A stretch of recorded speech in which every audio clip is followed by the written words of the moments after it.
അനുദിന വിശുദ്ധർ സെപ്റ്റംബർ 7 വിശുദ്ധ ക്ലൗഡ്. ഫ്രാൻസിലെ ഓർലിയൻസിലെ രാജാവ് ക്ലോഡോമീറിന്റെ ഇളയ മകനായി AD 522 ജനിച്ചു.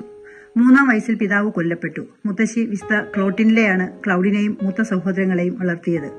അധികാരമോഹികളായ പിതൃസഹോദരന്മാർ രാജ്യം കൈവശപ്പെടുത്തി. ക്ലൗഡിന്റെ മൂത്ത 2 സഹോദരന്മാരെയും അവർ കൊലപ്പെടുത്തി. എന്നാൽ ക്ലൗഡ് അത്ഭുതകരമായി രക്ഷപ്പെട്ടു. കൗമാരം പിന്നിട്ട ക്ലൗഡ് ഭൗതിക സുഖങ്ങൾ ഉപേക്ഷിച്ച് സന്യാസ ജീവിതം തെരഞ്ഞെടുത്തു.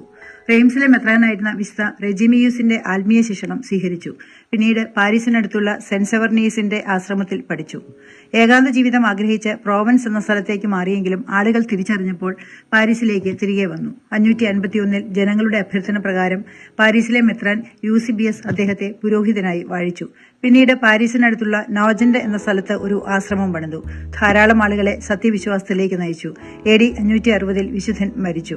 വിശുദ്ധന്റെ ആശ്രമം സ്ഥിതി ചെയ്യുന്ന നോജന്റ് ഇന്ന് സെന്റ് ക്ലൗഡ് എന്ന് അറിയപ്പെടുന്നു.